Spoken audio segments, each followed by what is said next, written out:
Okay, good morning, everyone. My name is Radwan Masmoudi. I'm the president of the Center for the Study of Islam and Democracy. It gives me a great pleasure to welcome all of you to this webinar today.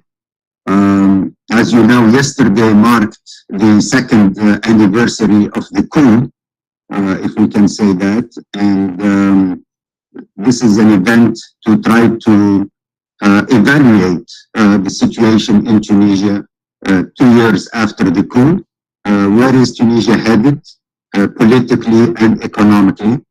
What has been the main, failures or accomplishments of the Qais Said regime in the last 2 years? How do you predict the situation moving forward? And especially the main question is there a path forward for democracy to return to Tunisia? And how might that happen? How might democracy return to Tunisia after this coup? And I'm pleased that we have today with us 3 experts on this topic. Mr. Abderazzak Kilani, of course, is very well known. He is the former dean of the National Bar Association of Tunisia, even before the revolution of 2011. He had several positions, including former minister in charge of relations with the National Constituent Assembly between 2011 and 2012. And he was also former ambassador, representative of Tunisia to the United Nations at Geneva between 2013 and 2014. He also was president of the Independent Commission for Transitional Justice and the Rights of the Victims of Oppression and Corruption between 2019 and 2021. And he is a founding member of the National Salvation Front in Tunisia. And Mr. Kilani is, of course, a lawyer, and he is now in exile in Paris. After Mr. Kilani, we will have Mr. Tarek al-Majlisi. He is a senior policy fellow with the Middle East and North Africa program at the European Council on Foreign Relations. His work focuses on European policies towards the Maghreb and the Mediterranean region. Mr. Majlisi has worked with various regional, European, and multilateral authorities on providing reform and stabilization assistance to transitional states in the Middle East and North Africa. He has been involved with a range of projects, including post-conflict stabilization, development and democratization, Libya's domestic and international political processes, economic reform in Tunisia, and the Eastern Mediterranean disputes. And finally, we have Professor Andrew Marsh. Professor Marsh is a professor of political science at the University of Massachusetts at Amherst. His research and teaching interests are in the areas of political philosophy, Islamic law and political thought, religion and political theory, and comparative and non-Western political theory more generally. He has written several books. His first book was Islam and Liberal Citizenship, The Search for an Overlapping Consensus. Was published in 2009. His second book, The Caliphate of Men, The Invention of Popular Sovereignty in Modern Islamic Thought, was published by Harvard University in 2019. And he has a third book that's just come out or is coming out very soon on Muslim democracy. Is that the title, Andrew? Muslim Democracy? On Muslim Democracy, Essays and Dialogues, and it's together with Sheikh Rashid. With Sheikh Rashid Ranoush. Okay, very good. It's a pleasure to have all of you. We have, each speaker will have about 15 minutes to answer the questions that we sent you by email, and then we will open it to the floor for Q&A. We'll start with Dr. Kilani. Mr. Kilani, go ahead, please. Hello to the monde, everybody. Thank you, Mr. Masmoudi, dear friend, for this invitation. Tunisia celebrated yesterday also the proclamation of the Republic. And when the Republic is proclaimed, Tunisian people thought that they will live in a real republic with his values and his principle. The values of republic, as you know, is the institutions, the democracy, the accept of the power, the changing the power, the elections, and they are surprised by living during the power of Bourguiba and Ben Ali in a despotic regime. And so there is Tunisian people who had fighting to gain the democracy, to gain the freedoms. And we have, as you know, we have our revolution, the revolution of the freedom and dignity. You called it in the Occident the revolution of Jasma. And you know, we have sacrifice. Tunisians have sacrifice. We have martyrs and bloods, and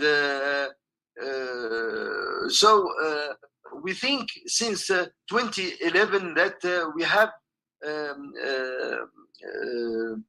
gain our freedom and will be a regime, a democratic regime.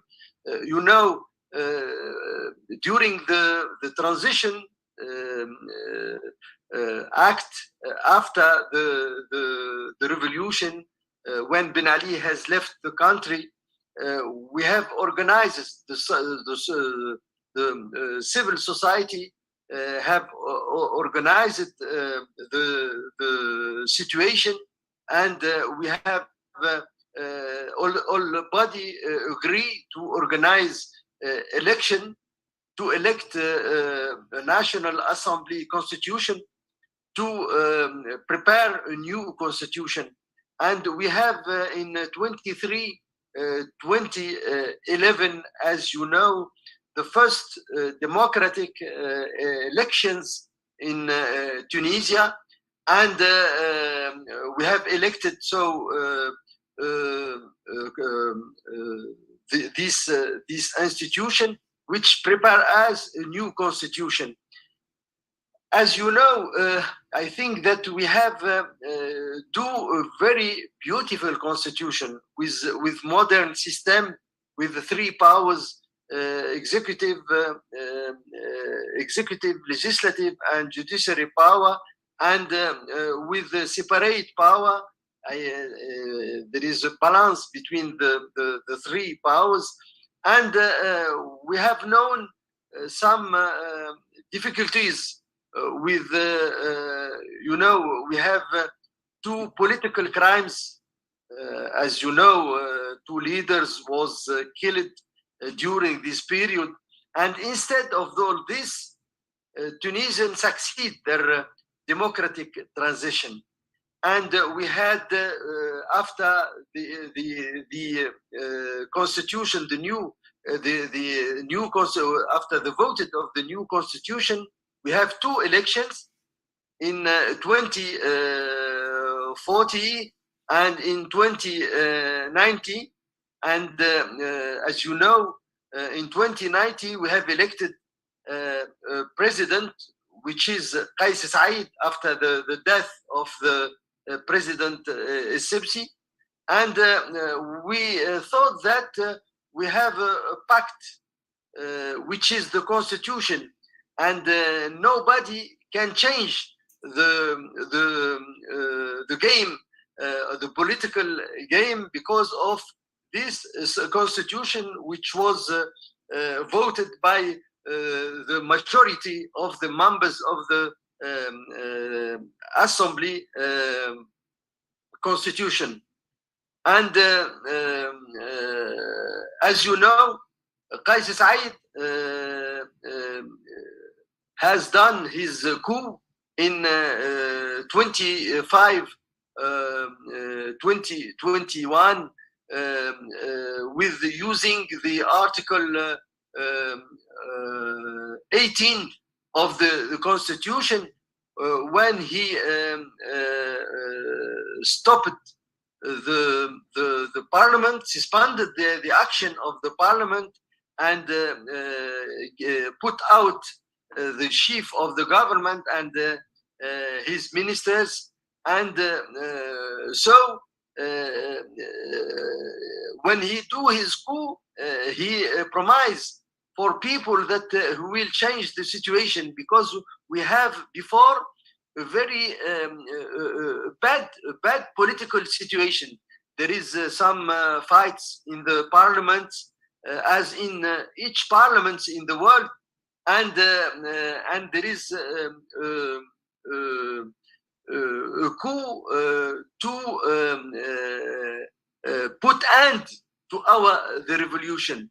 So people have afraid of this political situation, and Qais Said profit of this situation and do his coup, and we find that he will stop it in this way. And but as you know, he continued his coup when he suspended the parliament, and as you know, he dissolved also the Tunisian anti-corruption authority, and dissolved and after this there is other steps by dissolving the parliament in 31 March of 2022, and after this he proposed,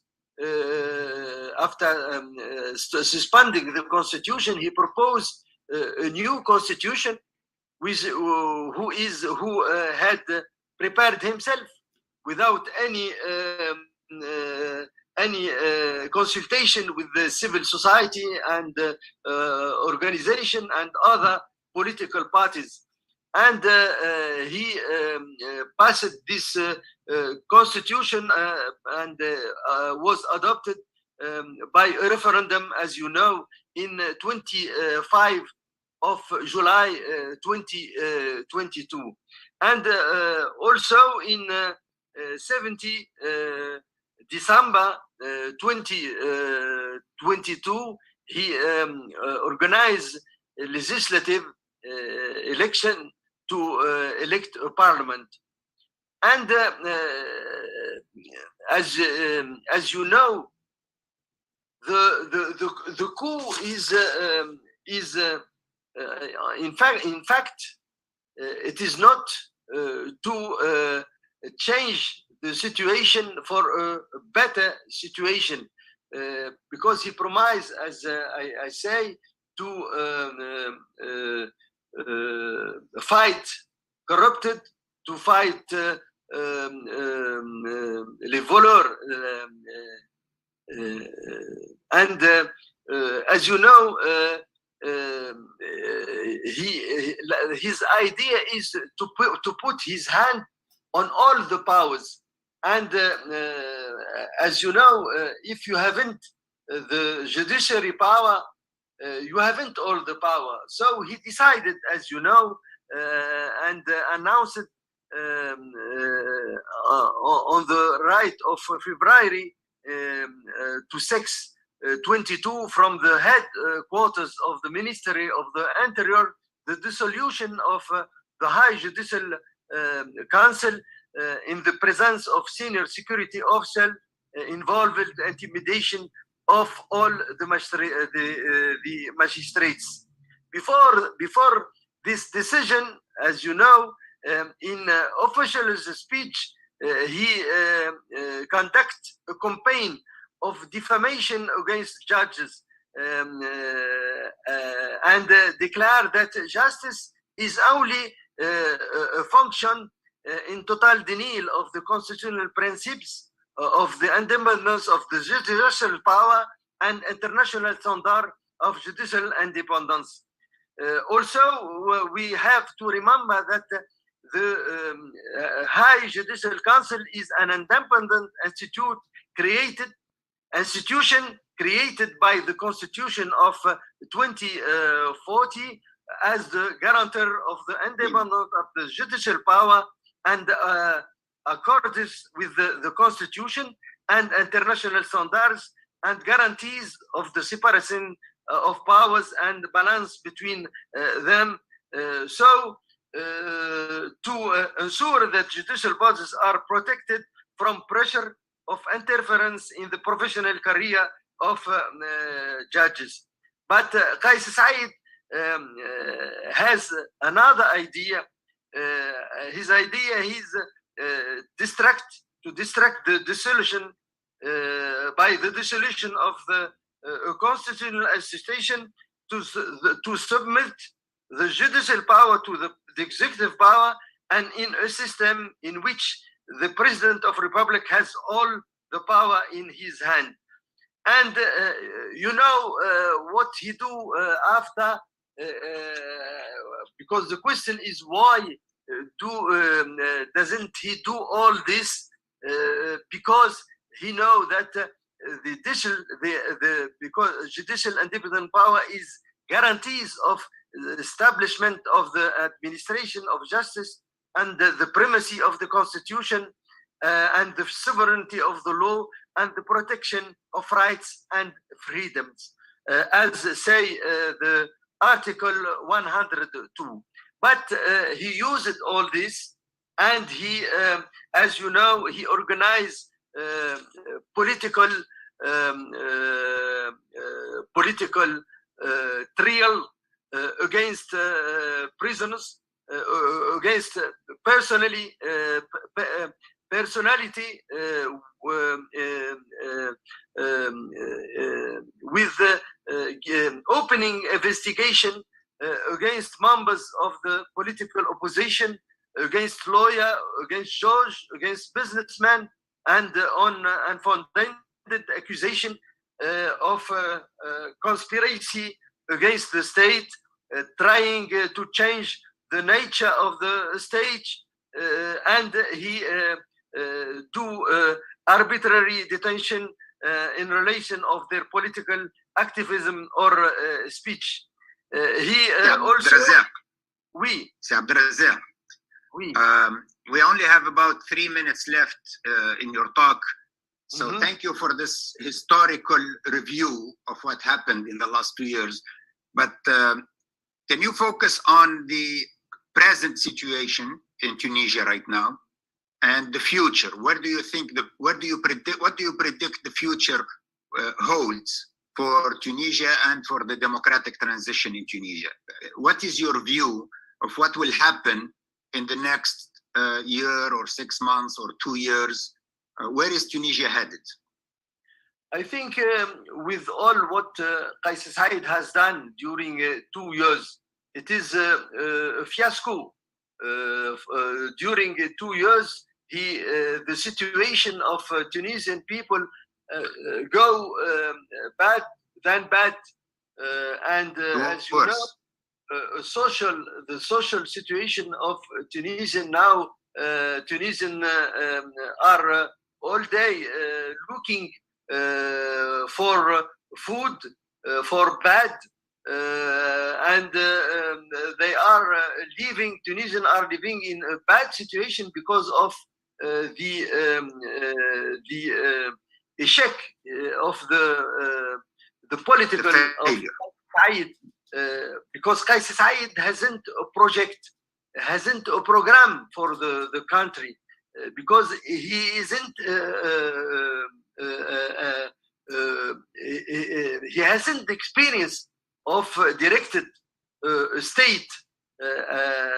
He's a simple professor of law, and he wasn't known by his for example fighting for freedoms or fighting against the regime, the despotic regime.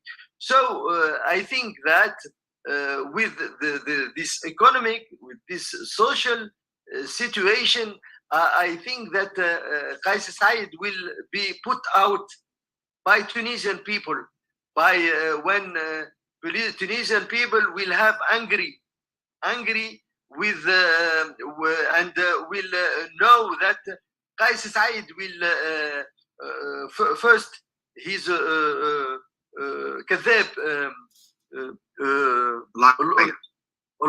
yes, and Qais Said hasn't anything to give to the people. Okay, very good. Thank you very much, Abderazzak. We'll come back to you during the Q&A session. We now go to Mr. Tariq Majrisi.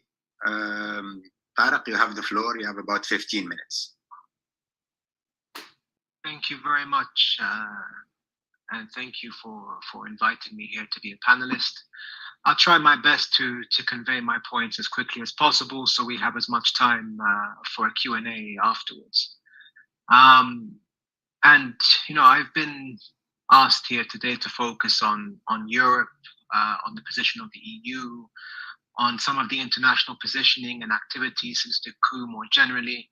But before I do, you know, as I was writing my remarks, I just wanted to make an initial comment, which is kind of inspired by this title of the session. You know, is there a path forward for democracy in Tunisia? Which I hope will also actually underwrite and kind of frame out the rest of what I have to say, or at least the more actionable points of it. You know, democracy is not some kind of fixed thing that you achieve, that you can have and then can be taken away afterwards. And this is how it's often depicted, especially in conversations now about Tunis. You know, democracy is a practice. It's a regular activity that you're supposed to do on a day-to-day basis. Before President Said's coup, Tunisia practiced it a bit more, but they didn't practice it all that well. And you can measure how well it practices that democracy by how much the popular need is reflected in policymaking. But nevertheless, despite any of the shortcomings of Tunisian democracy before Said, since the coup, the practicing of democracy has become entirely negligible. You know, it's rarely practiced at all.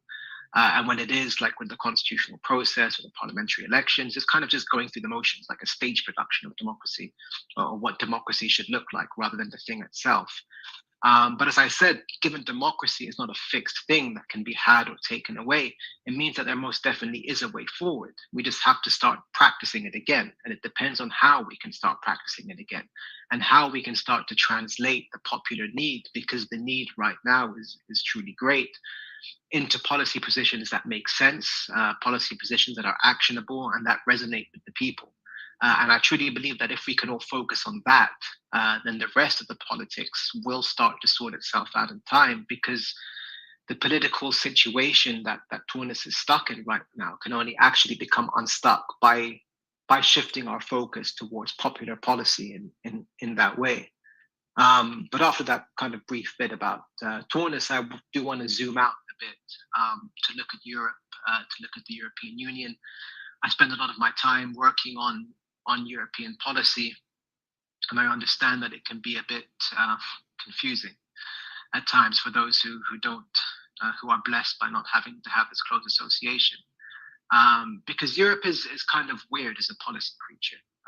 It's like the Dr. Jekyll and Mr. Hyde of international relations, because you have the EU, the European Union, this big administrative body, but then you also have all of the member states, who are often very different to one another. And it's good to keep in mind that it is the member states who drive foreign policy in Europe.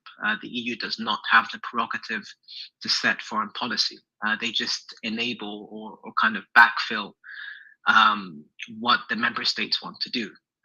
And there are another kind of couple of general points to keep in mind when we talk about Europe and about European foreign policy. The first is that the Europeans are not united.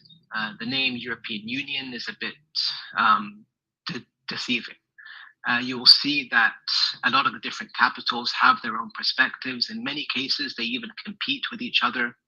We see this more clearly in other spheres than Tunis, but it's still something to keep in mind. And so we can't speak of one European position we can speak of different dynamics that might coalesce into a general policy position. The second thing to keep in mind is that, you could phrase this general European policy right now towards Tunis is that, the European heart is with Tunisia and with Tunisian democracy, but the European head is not really with Tunis right now. And what I mean by this is that the EU, the European values, a lot of those kind of working and staffing desks, they would really like to be doing more or to know what they could do to support a return to Tunisian democracy.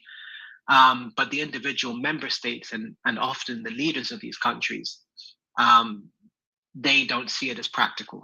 They see having kind of the situation in front of them is that they have this dictator. Dictators are easy to work with. They have, these hard policy issues that they feel like they need to deal with right away. And this is what they focus on. So the third point is that what is coming out from Europe right now as Tunisia policy is mostly reactive.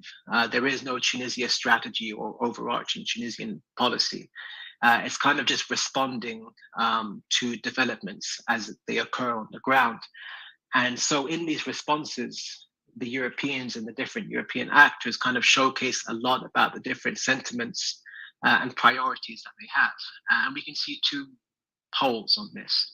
So on one side, we have Germany, and we can see the kind of biggest moves that Germany has made towards Tunis. There was a wave of considerable concern when Rashid Ghannouchi was arrested, especially from the Bundestag, the German parliament, because I think a lot of the parliaments saw this as the big sign that Tunisian democracy has died, right? They are MPs, they see Tunisian MPs being arrested, they feel that sense of solidarity and they wanted to act. And the other side is the economy. They see that the Tunisian economy is in a dire position. Southern Europe really wants them to try to help support them. So they will continue to provide budget support, but they don't know how much they should really tread this line because it's not a good political look to be giving money to a dictator. And it's kind of hard to justify to the taxpayers why you're giving their money towards a dictatorship, despite Tunisia's dire need for budget support. The opposite of this more moral kind of German position are the Italians right now. The Italian prime minister is very much playing to her crowd. She's fully focused on using Tunis quite cynically to stop migration. She wants to see some element of stability in Tunis, and so she's working very hard behind the scenes to get the IMF to basically just give a no conditions loan to Tunis. For her, she doesn't seem to have a deep understanding or even care for the situation. She just sees these crises as headline crises and thinks that these are the easy and simple ways to deal with them. And I would say that most of the Southern Europeans are more of the Italian way of thinking. They are quite happy having a single entity to deal with. I kind of feel like they're more comfortable with the dictatorship a lot of times. And they have a very good working relationship with the security services that kind of compensates for the incompetence of Kais Saied, because, it's very difficult to get President Saied to stick to any particular point, to enact policy in any way, and so on. So the problems that might have occurred by working with Saied are mitigated somewhat because they feel like they know and they have a good working relationship with the Tunisian Interior Ministry and Defense Ministry and so on. And for some of these countries like France and even Italy, as we saw in the Rome conference that was held last Sunday, there is also a link towards other regional partners of these countries. And these partners, these local states like the United Arab Emirates and in Egypt, can be considered to be part of, the Middle East broader counter-revolutionary camp. We don't have any sympathy towards democratic transitions in the region, but are quite sympathetic towards restoring direct rule or dictatorships and so on. But from these European perspectives, from Paris, from Rome, and others, they are sympathetic to the perspectives of their partners. They prize the relationship. Paris prizes its relationship with Abu Dhabi far more than it does with Tunis, because it's more economically important to them. They see it more as a regional ally and so on. And so they're not going to risk their relationships with these regional countries just for Tunisia's sake, especially when they see no way out of the current situation there. But the kind of bright side to this, I suppose, is that there are limits to the support that these counter-revolutionary actors will give to President Said. You know, the situation in Tunis is not like it is in Libya or in other countries whereby they are sending weapons and, you know, providing military support and so on. And we have seen Gulf states, the Saudis in particular, recently start, you know, providing money to President Said that might help him to kind of settle down in this dictatorship that he's building and take the sting out of his lack of economic policy. But I don't think it's really going to take the country anywhere. Again, given the lack of policy that Said is creating, the country will burn through these $400 million very quickly. And secondly, it won't last forever, as the Gulf states are less willing to provide kind of blank checks to failing states in the region, as the Egyptians are currently understanding now. It's important to note overall, I think, in terms of looking at European policy towards Tunis, that frankly, Tunisia is not a priority for Europe at the moment. Europe is completely consumed by the war in Ukraine, so that's its main and overarching priority. And even on a working level, there is an element of frustration with Tunisia, which a lot of Europeans, especially policymakers, kind of perceive as a target for considerable investment over the past 10 years, a project that they can never quite make to work. And the impression that they have is that Said is actually quite popular. So they're confused as to how exactly they're supposed to act now, what exactly they're supposed to do to support Tunisian democracy that is not violating Tunisian sovereignty. And, you know, they feel like it's not their responsibility to come up with a plan to salvage Tunis's economy and sell it to the Tunisians. They are waiting for somebody else to be the proactive one. But the kind of overarching emotion over the continent, I think even in countries like Italy, actually especially countries like Italy, is anxiety. You know, Tunisia's mode of governance is not Europe's primary concern. Whether it's a dictatorship or a democracy, what Europeans primarily want from Tunis is stability, some signs of a stable economy, and perhaps even economic growth, and a kind of working partner that they can build a relationship with on pressing issues like migration and counterterrorism. You know, that's not so big anymore. And if they have that platform, then I think they would feel a lot more comfortable, and it's something that could open the door to more constructive conversations on economic cooperation, nearshoring businesses, green energy investment, infrastructure investment under the Global Gateway Initiative, and so on. And I think it's important to remember that Tunis was previously expedited towards privileged partnership status with the EU, and Europe and the EU in general would like to see Tunis kind of become this beachhead for shared values and a very close trans-Mediterranean economic partnership that can then spread through the rest of the Maghreb region. But most of the member states and their leaders who kind of deal with Tunis are, as I said, happy to kind of deal with what they've got. They would like this, but they don't have it. And frankly, in their perspective, it seems increasingly like they just think that a dictator is easier to work with. But despite this kind of regressive policy position, its regressive perspective, it's good for all of us here to remember that the EU is not this nimble policy machine, right? It's an oil tanker. It takes a long time to turn. And so the EU and the EU policy machine is still very much geared up towards supporting Tunisian democracy. And if you want a great example of how that translates into EU politics, you should look at the recent EU Parliament session on Tunisia following this kind of Team Europe deal that the leaders of the Netherlands, Italy, and the European Commission signed with Said recently, where they were furious about how these kind of three leaders have kind of spoken on behalf of the EU and seem to have damaged Tunisian democracy further for a migration pact. So it's good to note that the opportunity is still there to kind of use Europe as a support mechanism towards supporting democratization in Tunis. Really, the Europeans just need to know how. They see currently no united opposition in Tunisia.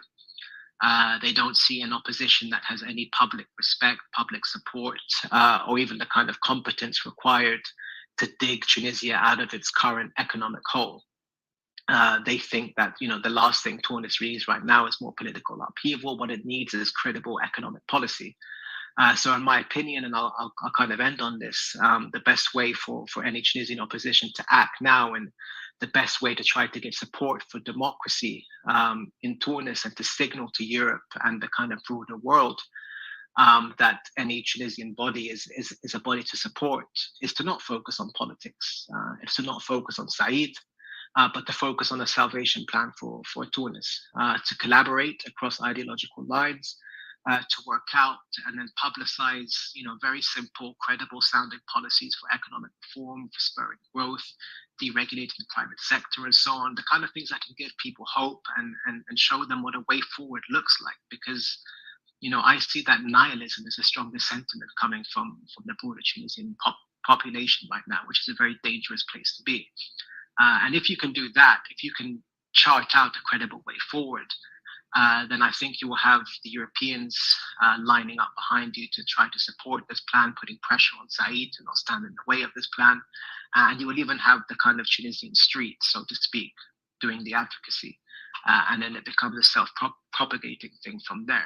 Ideas are much harder to silence than people are.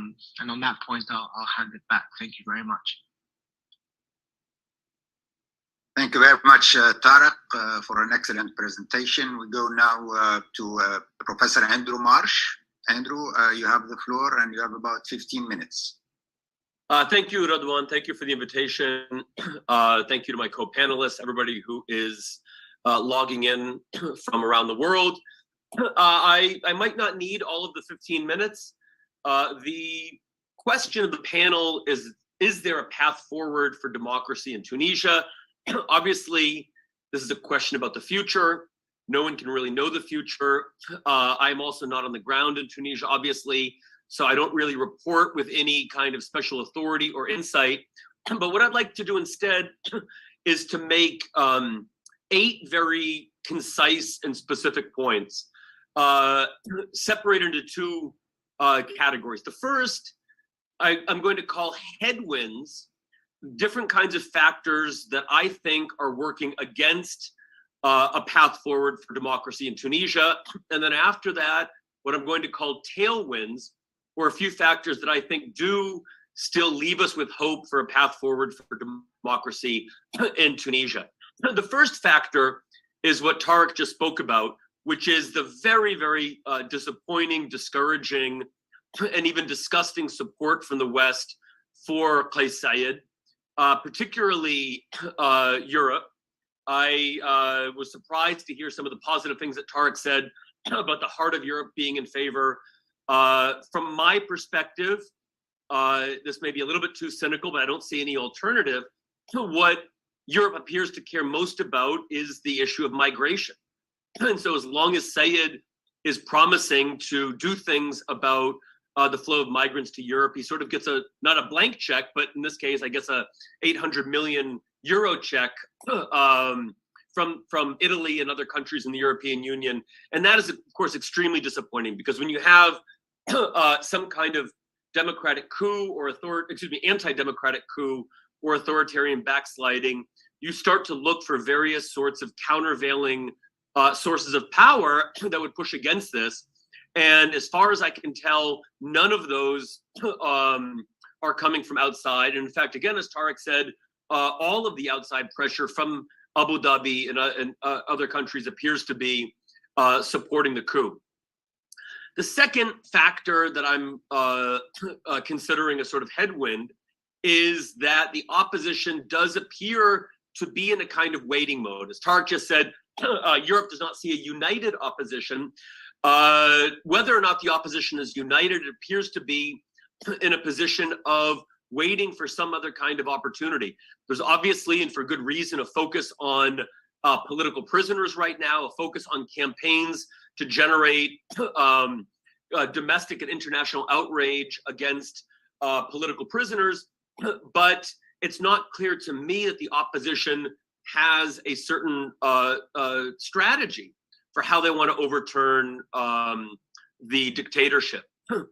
Third factor is, and if I'm wrong here, I'm very happy to be corrected. As far as I can tell, Qais Said's repression appears to be mostly against the political class. Now, it's fairly widespread. It's not just against the Islamists. There are also leftist and other secular leaders that have been imprisoned. But the fact that his repression, even though it's widening, it does appear to be targeted against the political class, and this may serve to a certain extent to temper popular resentment and popular anger against the regime. The fourth factor, as I see it, is that despite the apparent lack of enthusiasm for Said, I believe that there is probably still lagging popular dissatisfaction with the democratic transition, with parliament, so on and so forth. There's still a memory of the kinds of things that led people to either support the coup 2 years ago, or to be ambivalent, or to not have strong feelings of support for parliament. And so to the extent that a successful opposition needs a sense of what would follow the dictatorship, what people would be being led into, my sense is there's still probably a lagging sense that the democratic transition was not uniformly popular. There was a lot of resentment against parliament across the ideological spectrum. And I suspect that still remains one of the factors in favor of the coup and the ongoing dictatorship. And the fifth factor is that despite looking like he is half dead, or despite looking kind of skeletal, or like he's a villain from a movie about what you would imagine a kind of a grotesque creature to be, Qais Said is relatively young. He is only 65 years old. His demise is not imminent, probably. And so waiting out this particular dictatorship does not strike me as the most optimistic way forward. Now, having said that, I do think that there are at least three sources of optimism. First is that all of the factors that were on Tunisia's side since 2011 and before, I think are still to a large extent in play. So there's a reason why Tunisia had a relatively successful transition, a relatively bloodless transition, and was able to last for 10 years, unlike Egypt, not to mention the countries that immediately descended into civil war. These include that the oppositional coalition was broad. It was not limited to one ideological position, either leftist or Islamist or secular or anti-secular. There was a long history of cross-party communication and cooperation going back to the communication between various segments of the opposition abroad in Paris and in London, going back to years before the 2011 revolution. And I believe that in Tunisia, perhaps more than even in countries like Egypt, my hope and my sense is that the Tunisian people still have a kind of popular self-belief. They know that they overthrew a dictator. They know that this kind of thing is possible.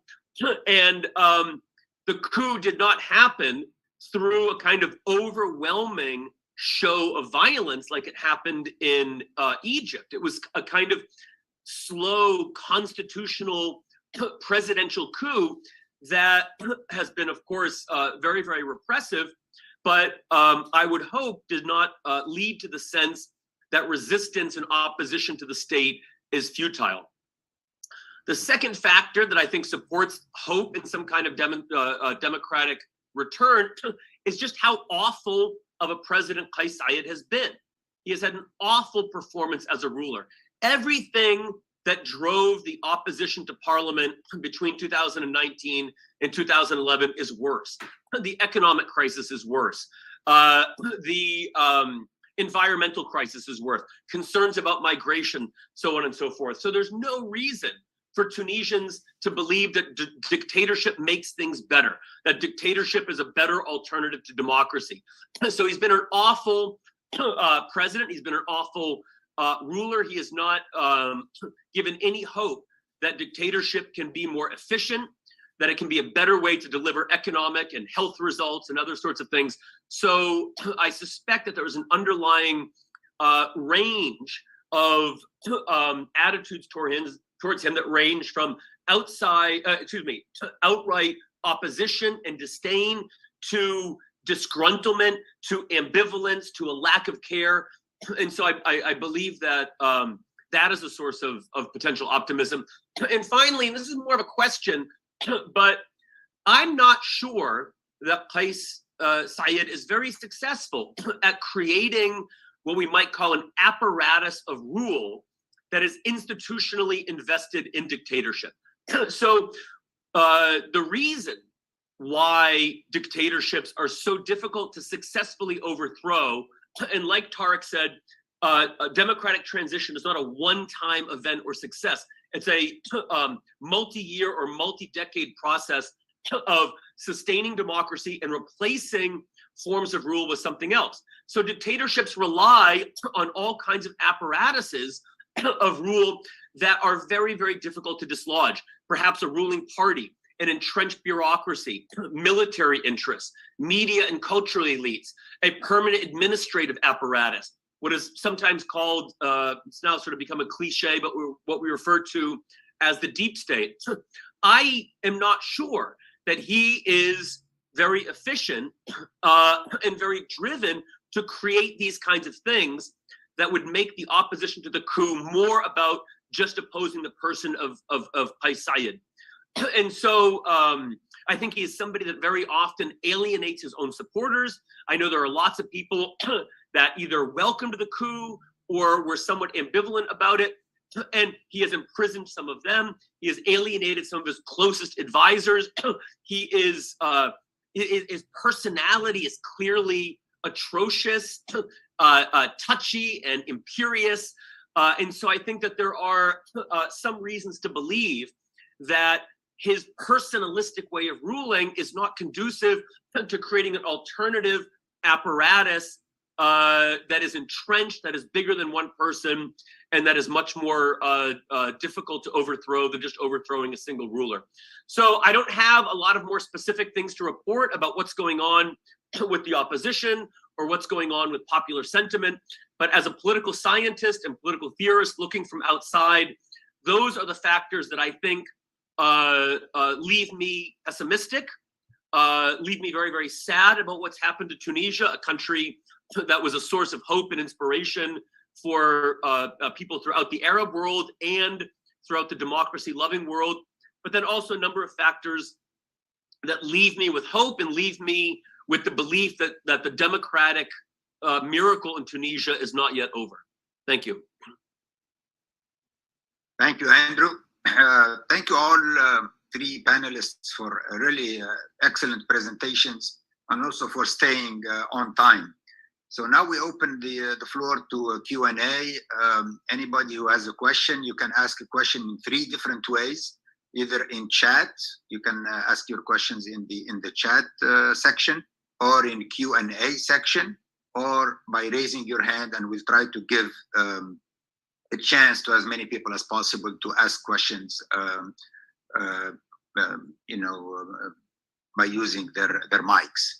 But let me ask the first question, which I think is the elephant in the room that has not been mentioned yet, which is the army and the role of the army in all of this. As we all know, the army in the beginning was supportive of Qais Said, was supportive of the coup, was used not only to close down the parliament, but also to try and convict several politicians and several critics of the coup. But the army seems to be retreating from that position lately, and seems to be more ambivalent about the coup, certainly in the last few months. What do you think is going on within the army? Are they changing? Are they having second thought about what they did and what Qais Said is doing? Do you think there is a chance that the army might disengage and stop supporting Qais Said?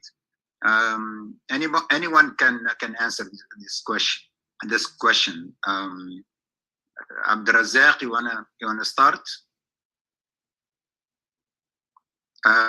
Unmute yourself, please.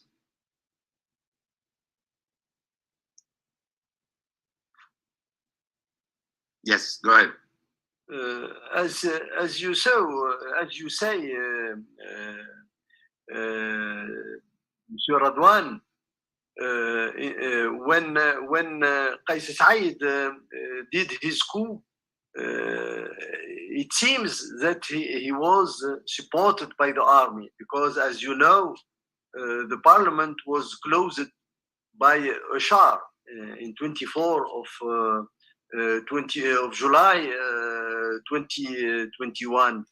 And I think that in the think of the army, they haven't the project, what will be the project of Qais Said. I think that they don't know what Qais Said will do. And I think that now, when they are looking what he's doing, the position, as you say, the position of the army, I think, will change, because the situation of the country is very, we are in a very bad, the country is in a very bad situation. And Qais Said is incompetent to conduct the affairs of of Tunisia. So I think that if there is a great reaction from Tunisian people with their problems, social, economic problems, and the situation will be not able to be controlled, I think that the army will have a reaction to stop this tragedy which Tunisia is now living with Qais Said. Great. And Tariq, do you have some more insight into the role of the army? I have lots of personal connections with the Tunisian army, but at the moment, I'm afraid that I'm not allowed to share that information. No, of course, I have no insider information about that whatsoever. But I will say, from an outside perspective, that the Tunisian military did not have the same status and role that the military did in Egypt. And so there's a precedent for the Tunisian military being willing to assume a purely professional and technocratic role and allow for a democratic process. And one would hope that there is enough support within the Tunisian military to allow that to happen again. Tariq, anything to add? I'll just add, perhaps it behooves us all to zoom out slightly and not just look at the Tunisian army, but also the Interior Ministry and the National Guard, and talk about the security services as a broader group. I mean, yes, the army was vital to implement the coup and to enable President Said's crackdowns. And I think from their perspective, they like this change to a clearer command and control structure. I think it's still the case that the army and the Interior Ministry have the most influence over the president's offices and the president's policy perspective, which I also think that they enjoy. But what I really worry about is that, Andrew was saying President Said has not set down an apparatus or a deep state, which is very true. Said's a one-man show and not a great show at that. But in the background, it is these border security services who have been laying down this infrastructure. And what I'm concerned about is that, there was a hope that Saeed could restore some formality, some good command of control, but they didn't expect him to be this disastrous. So they'll stick with him until he becomes untenable. And then perhaps you see a more competent authoritarian take control. Perhaps somebody from the Interior Ministry steps forward. This is, has a precedent in Tunisian history. And they can use this infrastructure and the framework that President Saeed has created, his constitution and so on. They have a ready-made authoritarian state, basically, to take control of. And I think that this is something worth keeping an eye on and worth trying to plan for. Thank you. Remarks. Don't forget that the army in 2011, during the revolution, the army support Tunisian people in 2011. So the history of the army is a patriotic history, and the army will be always near the people, I think, not with the dictator, I think. Let's hope so, at least. We now go to Mr. Ghazi bin Ahmed. He's raising his hand, so I'm giving him the floor and inviting him to turn on his mic and his video if he wants. مرحبا بك سي غازي. Aslama. Hello, good afternoon, and thank you for having me. تفضل مرحبا. Okay, so I'm Ghazi bin Ahmed. I'm the founder and the head of Tunisian think tank Mediterranean Development Initiative. We are also based in Brussels now since 2020. I would like to thank the organizers and the three panelists for very interesting debate and presentation. My think tank, MDI, is mostly focusing on the economic situation in the southern Mediterranean countries and Tunisia especially. We are apolitical, but very much concerned about the economic situation in Tunisia. We've been following what is happening on the economic and socio-economic front. We are very much concerned. We've been following especially the interaction between the different actors around the IMF-Tunisia deal. And I have a question. So we've seen how Italy is advocating for Tunisia to get a deal signed with IMF without conditions or with light conditions. They are currently negotiating that deal. The stumbling block or the Gordian knot, if you prefer, would be whether the IMF will insist on two conditions specifically, which are the removing subsidies and the public firms. We also know that Meloni will be received by Biden tomorrow. That she's offering to the United States a break with China, so she might be willing to again put Tunisia on her agenda and advocate for a deal with the U.S. We know that U.S. have been very firm against the situation in Tunisia. So, do you think that this Italian advocacy may change the situation of the United States for Tunisia and for Tunisian deal with IMF? Thank you. Thank you very much, Ghazi. You're welcome. See Abderazzak, see Tariq, Andrew. So the first question is about the negotiations with the IMF. Where do you think they're headed? And the second question is about the position of the United States, and maybe it will be, or can it be changed based on the pressure being exerted by Italy? Sir Radwan, excuse me, I go to the second question.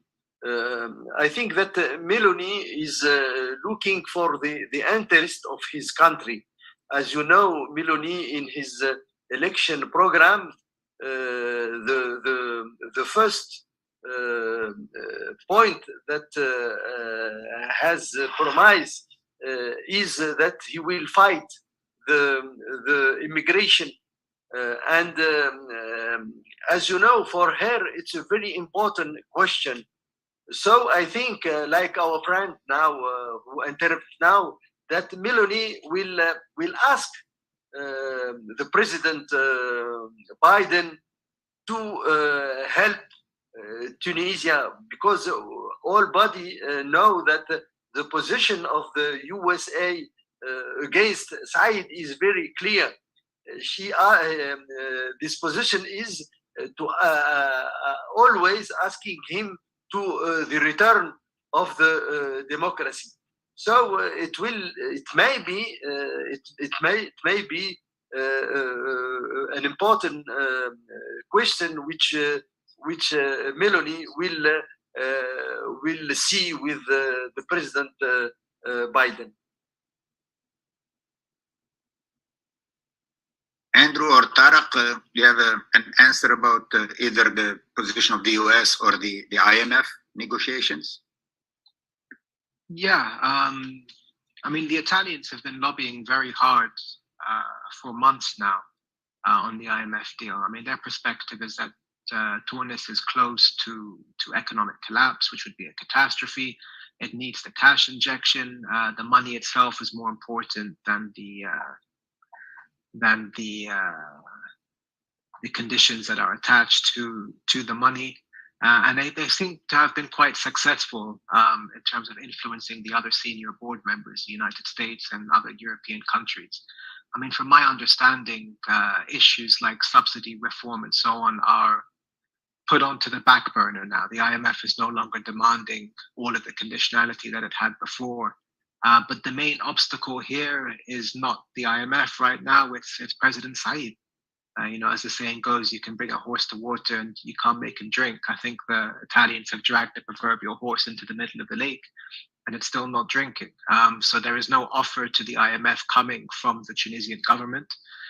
There is no indication that an offer is coming anytime soon. I think if one did come, it would be accepted very quickly, which is an indication of how successful the Italian lobbying has been.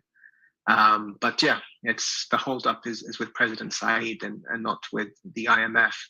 And it shows again on the US side of that question how important the Italian lobbying has been. The impression I get is that for the United States, Tunis is a European problem. They will make it as important as the Europeans want it to be as a favor to their allies. I don't think it's a US priority right now. I might be wrong, but that's the impression that I've got. Just on the question of the IMF, I think from my contacts and my meetings with some of the IMF people, IMF has never really imposed any conditions, any specific conditions on Tunisia. All they said from the beginning is we need guarantees that you're going to be able to reform the economy so that you reduce the deficit as much as possible, so that you are able to pay back the loan in 3 or 4 years. That's what the IMF requires. How you do that, how you reduce the deficit, and how you prove that your economy is going to be sustainable is up to you. It's up to the government to present a plan, to present a program that is convincing, that shows that yes, there are significant economic reforms that will take place and that the economy is going to recover, and therefore with this loan it will help the economy to recover. And that, as you said, Tarek, the responsibility is on the Tunisian government to present a plan or present a program that shows how the reforms will take place and how the economy will be fixed and will become healthy again. And so far they haven't done that. So I don't think it's that there is pressure from Italy or from anybody else. This is the policy of the IMF. They cannot give a loan to a country who does not reform the economy or who has no way of paying back the loan because the economy is in shambles or anybody who will agree to do that will lose his job like any other bank. The bank, they have conditions that they must guarantee that the loan will be paid back. Otherwise they can't give to somebody who is not able to pay back the loan. Andrew, do you have anything to add about either the US role or the IMF? No, I actually wanted to ask you whether you agreed with Tariq's comment that it's not a US priority at all, in that it's something that the US allows European allies to sort of guide policy priorities on. You're the one in DC with speaking to people more on a daily basis, so I was hoping you could say something about that. Yeah, I think that Tunisia is not a high priority for the US. Of course, they have much bigger problems in other countries, like in China and even Yemen and Syria and Ukraine. Of course, right now is the biggest problem that the US is focusing on. Yemen, Iran, all these problems. There are so many fires all over the world that Tunisia cannot be the number one top priority for the US. But when they do think about Tunisia, or when they do think about the Arab world, I think democracy is still high on the list of priorities for the United States. I think that the US government, and especially Congress, feels that democracy is important, that we need to support democracy in the Arab world in general, and that in Tunisia specifically, which has shown the most potential for a successful transition to democracy, that's where we really need to continue to really push for a return to democracy. But as I think all of you mentioned, the US is not going to move alone. It needs to convince other allies, and more specifically, it's up to the Tunisian people really to decide. So the US is waiting to see what the Tunisian people will do. The US cannot be ahead of the Tunisian people in demanding democracy or pushing for democracy. I think that's the position of the United States right now. Okay, we'll go to the next question from Philippe in Colombia. Thanks for this event. It is clear that Said represents authoritarianism. However, when I observe a large part of the Tunisian people, I see that they are not interested in politics. And in seasons of the year like the current one, meaning the summer, they prefer to enjoy the summer in restaurants, beach, and fun. I would like to know what percentage you estimate to be against Qais Said currently. Thank you. So do you think that, what is the percentage of the Tunisian people who are against Qais Said right now? And what is the percentage, therefore, that is still with Qais Said or with the coup right now? So Abderazzak, we'll start with you. I think, the last sondage, Qais Said is about 16 are with him.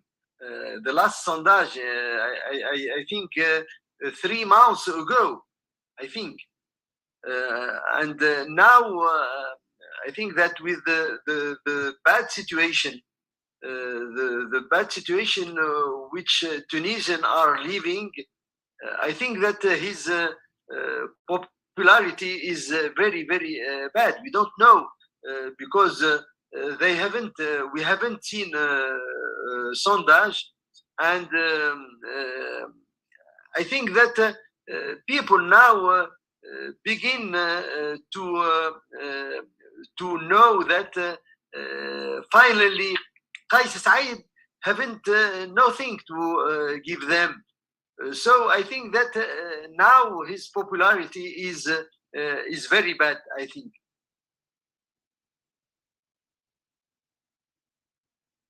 I can say something. What is the percentage that you think is against him right now?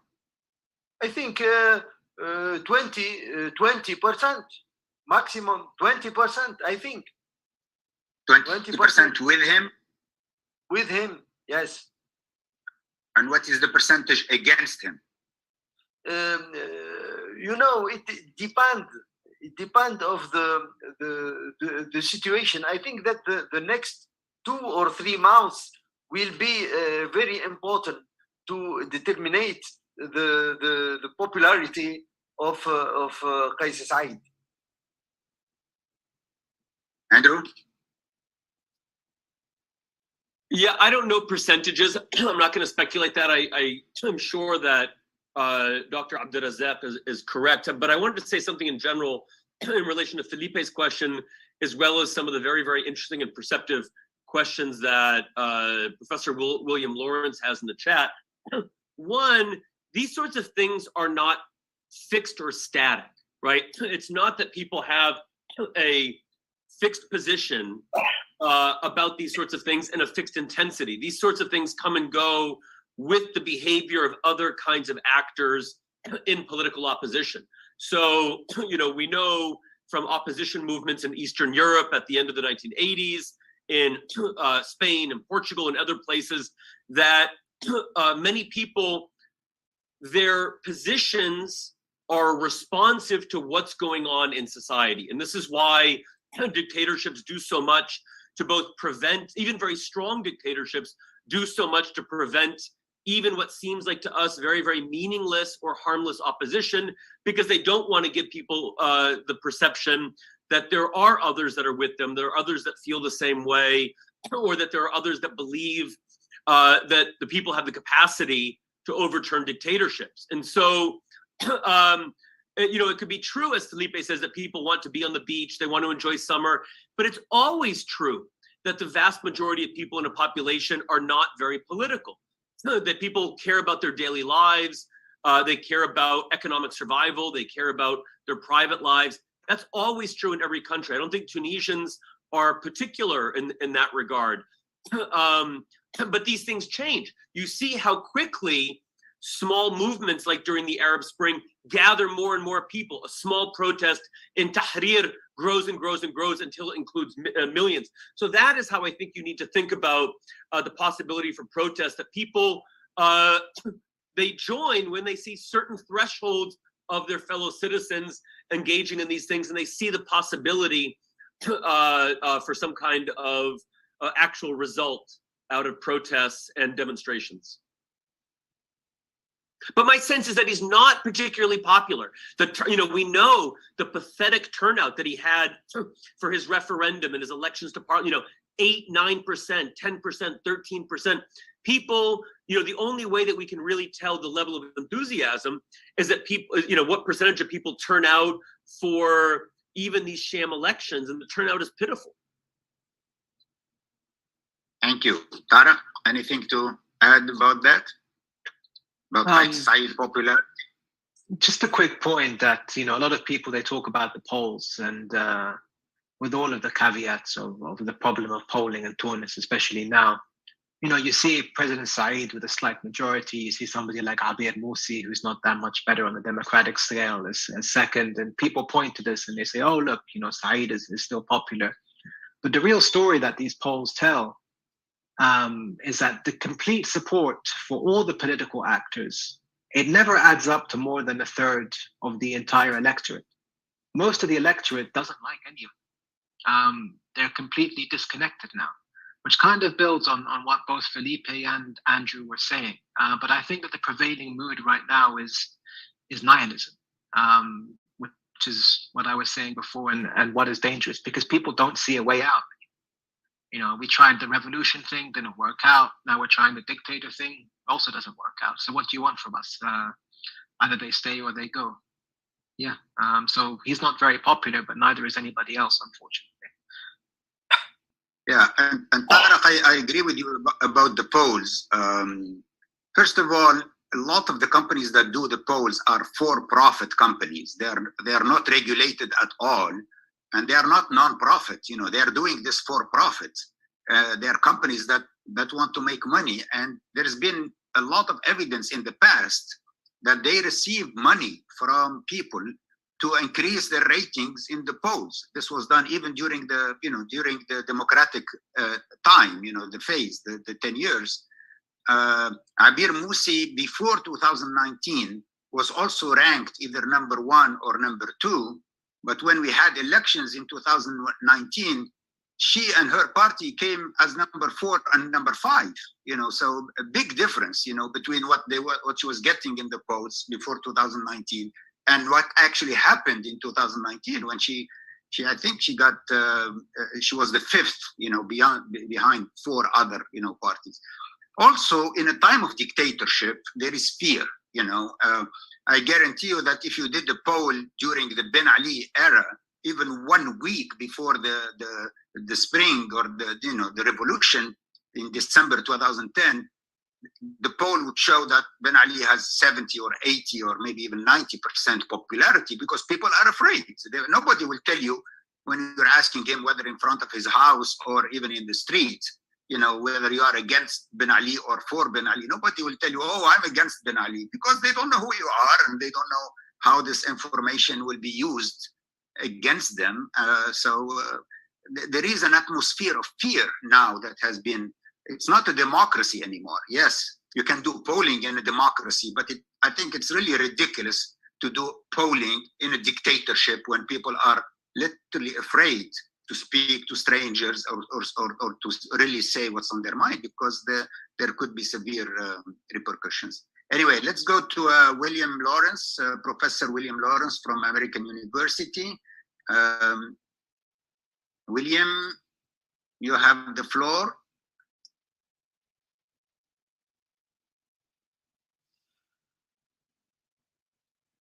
I'm sorry, I clicked on the wrong button, so now we have what happens?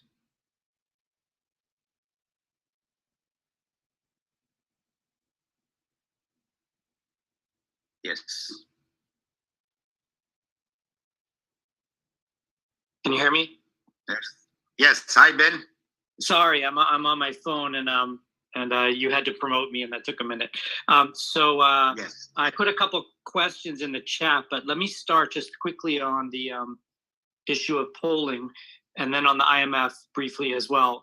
While maybe Tariq can look at his question, Andrew began to answer his. But on polling, you can poll in a dictatorship by asking tricky questions, proxy questions, and cross-referencing the data. But it's a real art, and none of the Tunisian polling institutions are using that. If you look, for example, at the Arab Center polls and some of the others, they'll use these really sophisticated types of ways of asking questions in the negative or in the proxy form, where you just express satisfaction or dissatisfaction about something without actually talking about the head of state. There are ways to do it, but none of the Tunisian polls were looking at it, and therefore I agree entirely with what Radwan's saying on the how bad the polling data is. They could be doing a lot better, though. In terms of the IMF, I wanted to add a couple things to the conversation, because I've been talking to the IMF as well. First of all, the Saudis promised $500 million as part of the IMF deal privately. And so now that the Saudis have given $500 million outside of that structure, I'm not even sure the IMF has the 1.3 billion right now. They said it wasn't coming to Europeans when I talked to them privately. So I think they're going to have to find a new source for a big chunk of the IMF funds if they even negotiate the deal. I agree with a lot of what was said, but let me add, there's already agreement on subsidies that UGTT agrees to in the IMF. There's already agreement on wages, which actually the IMF really likes. And on the private companies, which Ghazi mentioned, the issue, and I put this in the chat, is mainly that Tunisia made a bunch of promises with the last 2 IMF bailouts that they didn't keep. So there's an issue of, are you going to at least do the things you told us you would do them last time, in keeping with what Radwan said, because the country itself negotiates what it wants to do. According to the IMF, the problem right now is between Said and his own ministers. His ministers want the deal to stabilize the macroeconomic situation, fight hyperinflation and all the things we know about, address the food crisis, everything else, purchasing power of Tunisians. Said is wondering if he can get away without the deal, with this 1.1 billion from the Europeans, if it's the full amount, the 500 million from Saudi Arabia, with increasing taxes, which he thinks can really help, which it won't, and a couple of other bad ideas. He thinks he might be able to weather this storm without an IMF deal, and he's wrong. But the only debate now is not between Washington and Rome or between the IMF and anybody. It's between Said and his ministers, and he keeps refusing not to sign the deal that's already negotiated. On Tarek, my question was if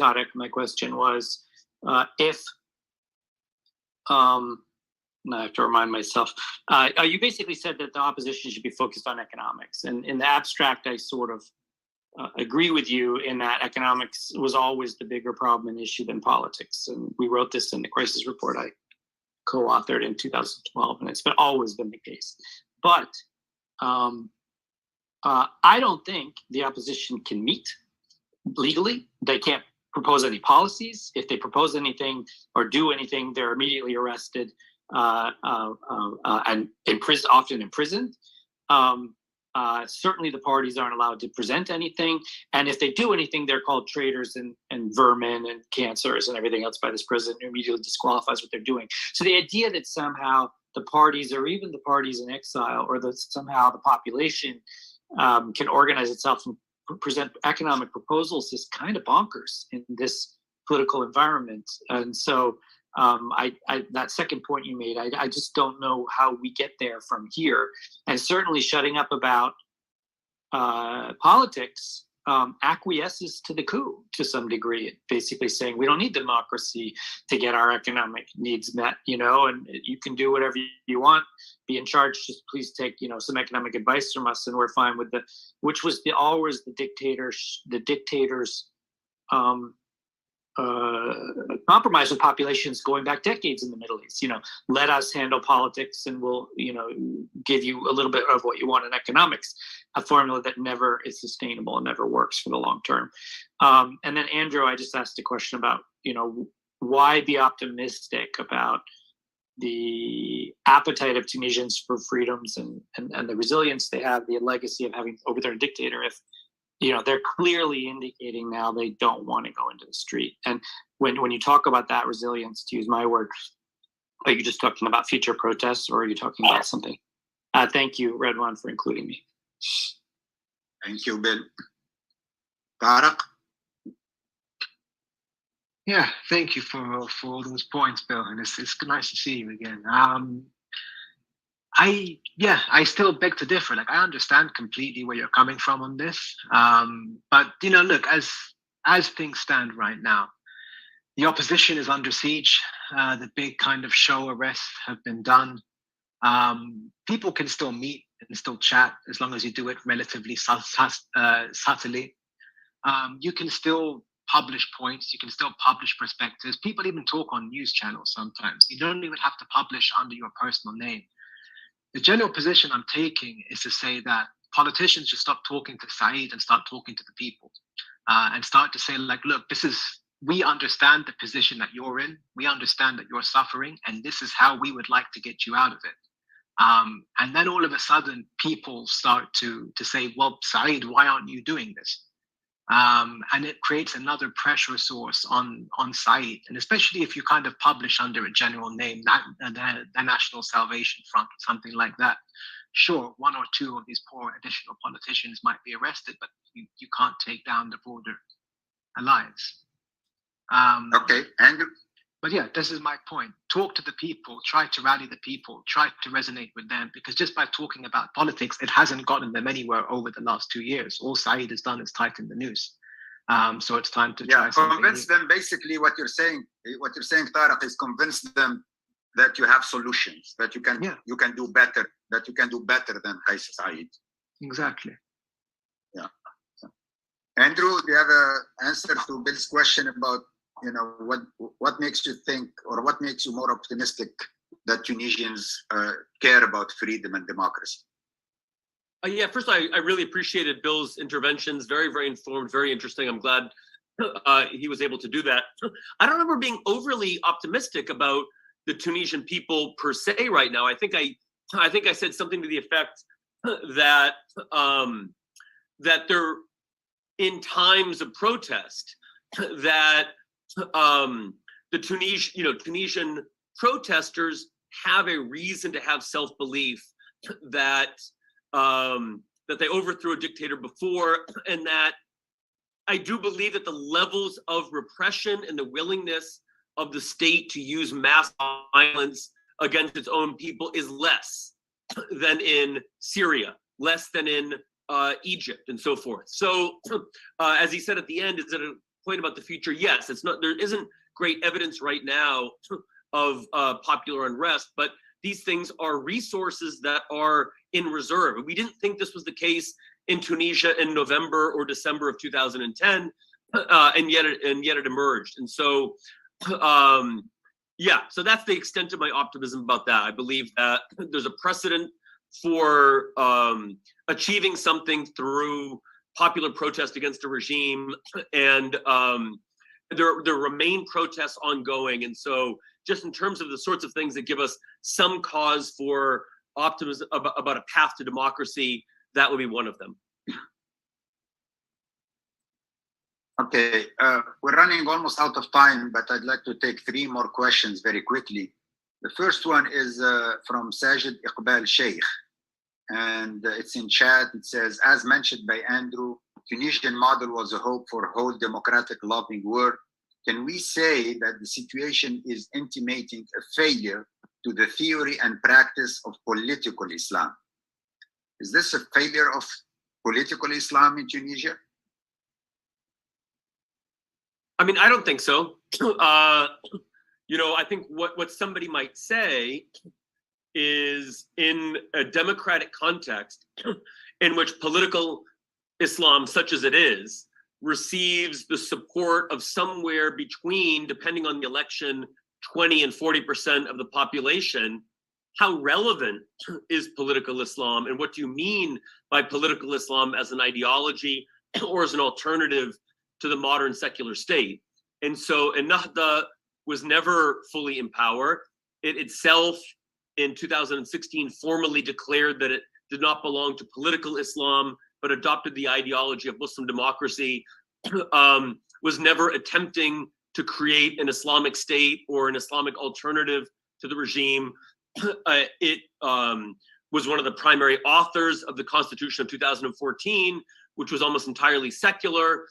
And so, if what you mean by a failure of political Islam, if the measure is that the point of political Islam is to win and to monopolize all power, then certainly that was not accomplished. But there's no evidence that this is what Ennahda wanted, or saw as possible, or saw as desirable in Tunisia. So I just don't think it's relevant to speak about the end of democracy in Tunisia 2 years ago as having anything really to do with political Islam in a broad sense. Abderazzak, anything to add about Yes, I think Islam? we cannot talk about political Islam in Tunisia. Tunisia, for example, is not like Egypt. I think that in Tunisia we can talk about democratic Islam, because we have a party which is Nidaa, which is in fact a democratic Islam, which choose a democratic Islam, and we have Nidaa have show this when he voted the constitution of 2014.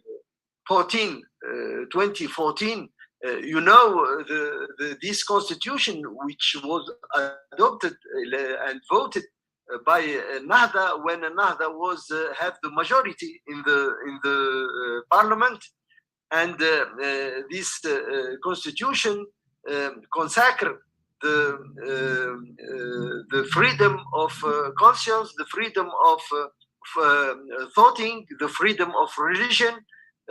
So it consacred civil state.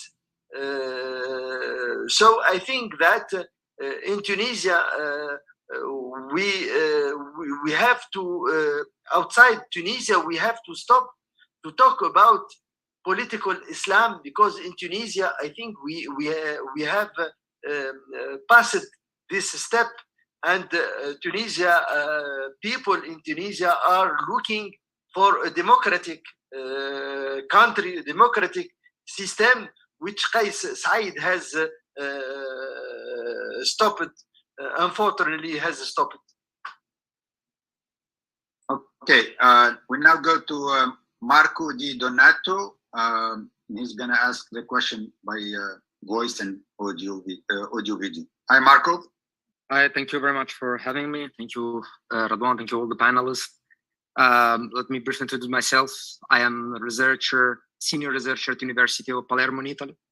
And I have just a quick comment and a question. First of all, the quick comments about this perception that we always have about Arab world and Arab people, especially before 2011 or even after 2011, like people that are just waiting or preferring to enjoy summer and this kind of things as the other question arrived. But basically the history of this region is telling us something different. And the history of the region is telling us of a history of continuous contention, as has been recognized, for example, one of the last book of John Shalcroft, Popular Politics in the Making of the Middle East. My question is about, shall we reconsider, for all the panelists, shall we reconsider 2011, in 2011 revolution results? Shall we reconsider a little bit the dynamics also 2011 for understanding Qais Said, as you described it, coup and regime? And the other question seems to me there is another big elephant in the room that we didn't discuss, is the role of the UGTT. In especially moment of economic crisis, how do you consider the UGTT role? And especially considering that UGTT role has been ambiguous to the history of Tunisia. So I would like to ask you this, and let me say that I also totally agree with what Professor March said with respect to political Islam. Every time we are here trying to make funerals to political Islam here and that, but at the end of the day, in free election, we always see that, as it's been in Egypt, is one of the first party obtaining results. Thank you very much, and thank you for your time. Thank you, Marco. So the question is about the role of the UGTT. It's been said that it is the strongest labor union in the Arab world, but lately it has been kind of silent and really not pushing for any kind of economic or political reforms. Why do you think that's the case? What's happening with the UGTT? Abderazzak, maybe we'll start with you. Wallahi, Sir Radwan, I don't like to speak about UGTT because I don't recognize UGTT. UGTT, me, I know UGTT of Hashad, which believe in values of democracy and freedoms. Now, unfortunately, l'UGTT is in a situation of organization which not fighting for the labors. I think that the direction of UGTT is calculate with political ideas. So I can't have any more comments. Okay. Andrew or Tarek, do you have something to add about the role of the UGTT? No. No? Tarek, you nodded also no? Yeah, it's a very quick point. Much like Abderazzak, I would say that the UGTT has changed. I think popularly it's perceived as part of the problem by many people now, and it's also a split organization. It's not an effective force. Okay.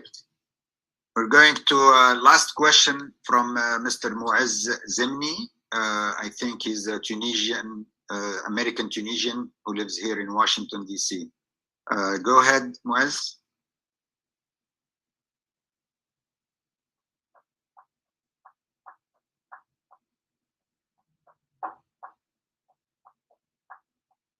Muaz?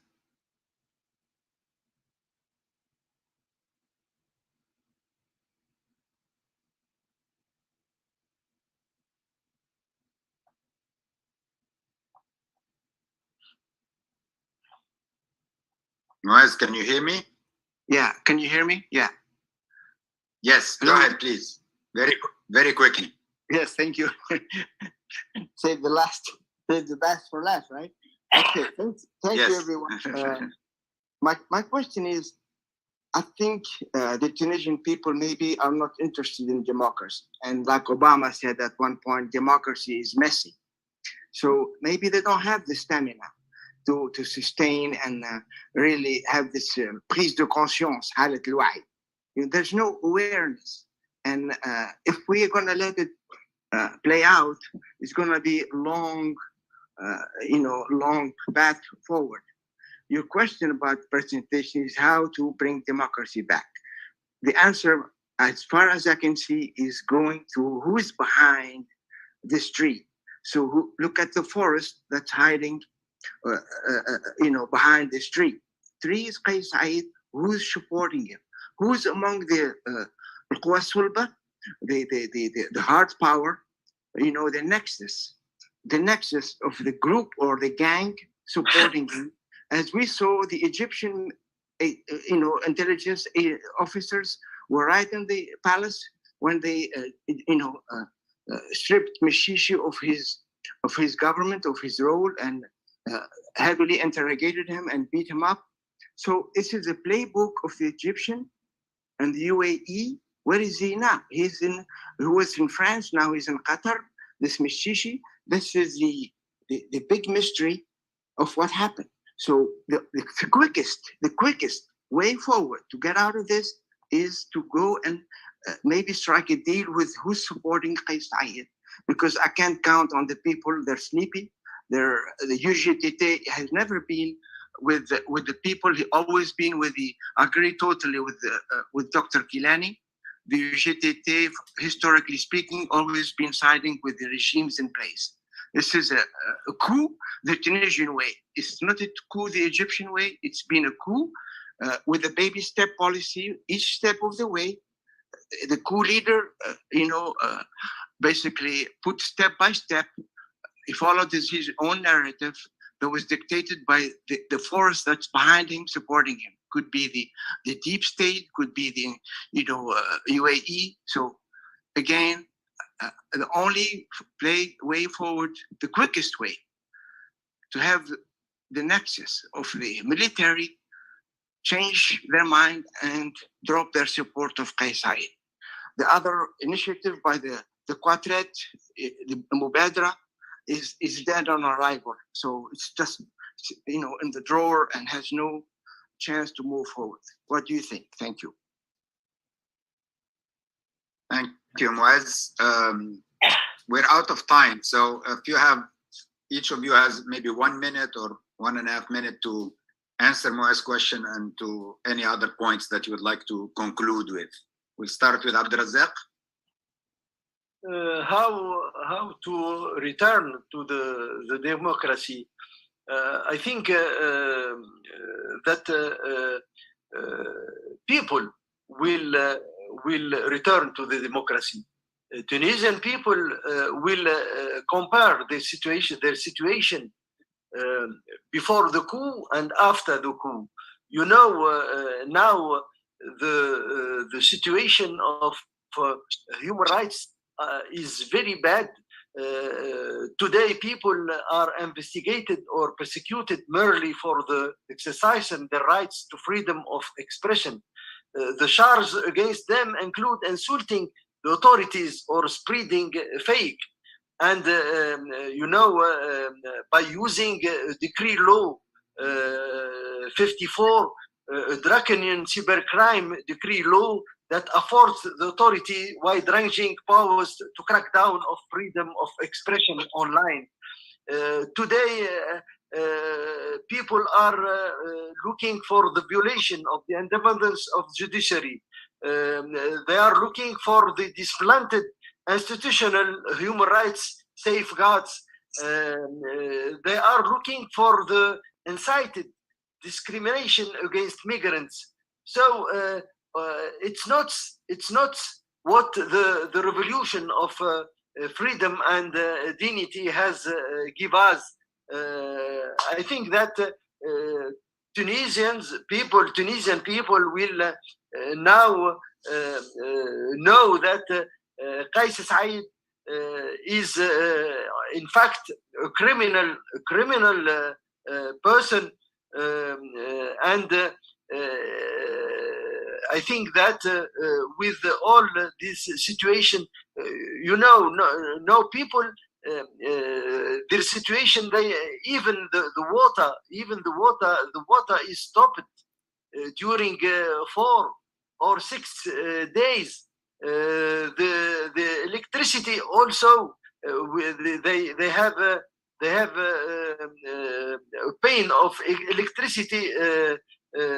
So the situation, the life of Tunisian actually is very, very, very bad. So people will compare before the revolution, before the coup, and after the coup. And to conclude, I think that Tunisian government today has to respect his international human rights obligation. You know that Tunisian government state has obligation to respect human rights. So I launch this appeal to the international community, to the people who believe in values of freedom and democracy, to ask to our government, to ask to Qais Said to stop this tragedy. Thank you, Abderazzak.